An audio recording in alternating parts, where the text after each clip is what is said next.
Le budget militaire américain, à lui tout seul, est plus gros que les 10 pays qui suivent par après. Je vous pose la question.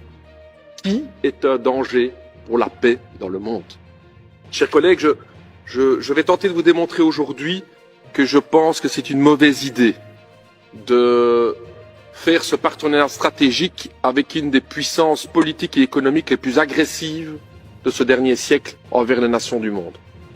Et je veux vraiment vous le démontrer parce qu'aujourd'hui, les tensions économiques dans le monde sont dangereuses. Elles sont dangereuses, pourquoi? Parce que pour la première fois depuis 1945, une puissance économique ultra dominante comme les États-Unis vont être dépassées économiquement par d'autres puissances, notamment la Chine. Comment réagit une puissance impérialiste quand elle se fait dépasser? Et c'est l'expérience du dernier siècle qui nous le montre. Elle réagit par la guerre. Elle réagit par la guerre parce que l'armement est une supériorité qui est utilisée vers les autres nations pour pouvoir régler les conflits économiques. Or, les États-Unis d'Amérique ont une longue tradition d'intervention dans les affaires intérieures d'autres pays. Je vous rappelle, chers collègues, que la Charte des Nations Unies est très très claire. Après 1945, il y avait une sorte de pacte entre les nations de dire on ne va pas se mêler des affaires intérieures des autres nations. Eh bien, pourtant, ce sont ces principes-là que les États-Unis d'Amérique ont mis de côté. Chers collègues, permettez-moi de vous faire la liste des interventions militaires directes et indirectes des États-Unis d'Amérique depuis 1945.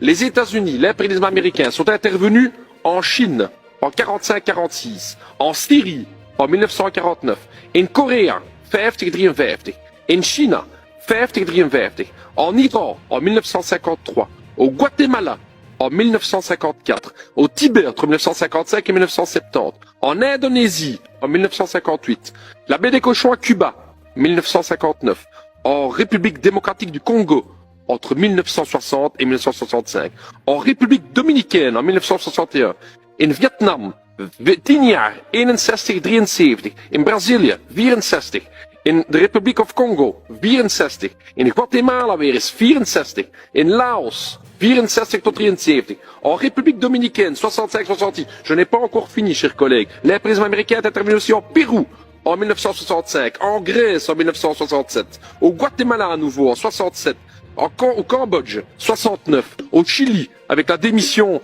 forcée par la CIA du camarade Allende en 1973, en Argentine en 1976, en Angola les troupes américaines en 76 jusqu'en 92, en Turquie en 1980, en Pologne en 1980, en El Salvador 81, Nicaragua 81, Cambodge 80 95, le Liban, la Grenade, la Libye en 86, en Iran en 87, les États-Unis d'Amérique sont intervenus en Libye en 89, aux Philippines en 89, au Panama en 1990, en Irak en 1991, en Somalie entre 92 et 94. De Verenigde Staten van Amerika zijn tussengekomen in Bosnië in 95, in Irak weer eens in 92 tot 96, in Sudan in 98, Afghanistan 98, Joegoslavië in 99, Afghanistan in 2001. Les États-Unis d'Amérique sont encore intervenus en Irak entre 2002 et 2003, en Somalie en 2006-2007, en Iran entre 2005 et aujourd'hui, en Libye en 2011 et au Venezuela en 2019. Qu'est-ce qu'on a à dire à ça, chers collègues? Qu'est-ce qu'on peut dire qu'une puissance aussi dominante au niveau du monde est intervenue dans tous ces pays? Quel intérêt avons-nous, la Belgique, avons-nous, les peuples européens, de se lier stratégiquement avec une puissance aussi dominante? 732 millions de dollars.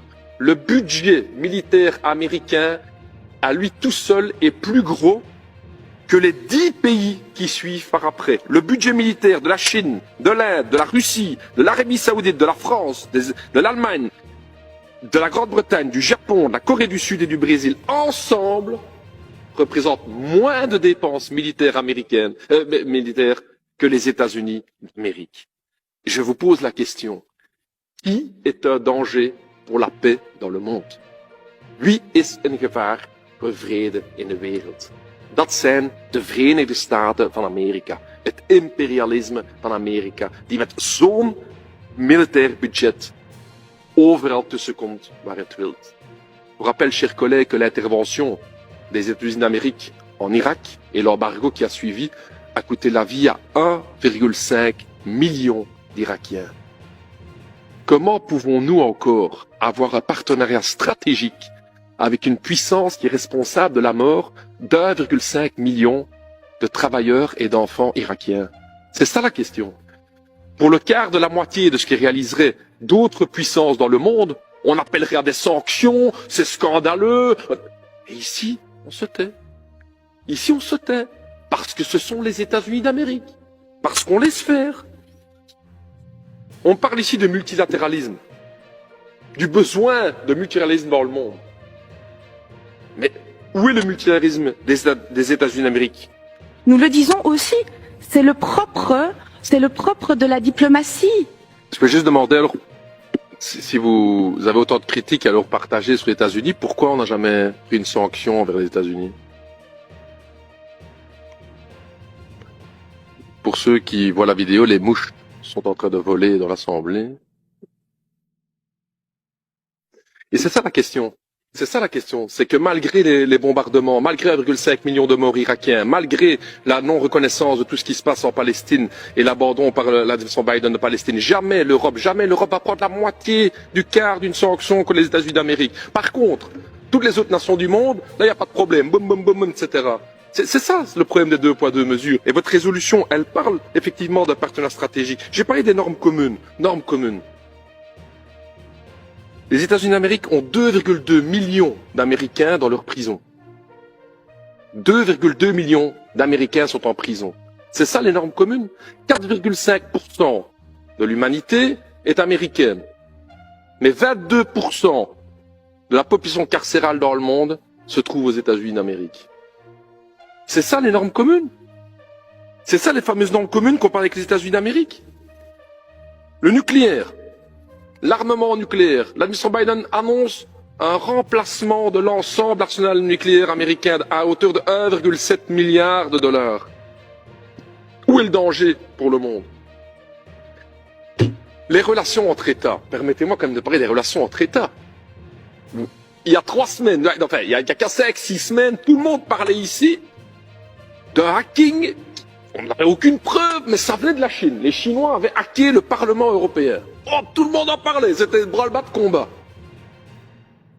Mais que font les États-Unis d'Amérique? Les États-Unis d'Amérique, tout simplement, ils mettent sous écoute téléphonique officiellement nos premiers ministres. Madame Merkel, toutes ces conversations, via le Danemark, la NSA américaine, met l'ensemble de nos premiers ministres sous écoute. Que fait l'Europe? Rien du tout, rien du tout, non, sorry, on va essayer de parler pas trop vite la prochaine fois au téléphone, comme ça vous entendrez mieux nos conversations. Edward Snowden nous apprend que les États-Unis d'Amérique, via le programme PRISM, filtrent l'ensemble de nos communications par mail européennes. Tous nos mails, que vous envoyez ici les uns les autres, hop, ça passe par les États-Unis, hop, ça revient, c'est filtré. Et on dit rien. Pourquoi? Parce que c'est les États-Unis d'Amérique. Pourquoi ce 2 poids 2 mesures? Pourquoi laisser passer ce genre de questions-là?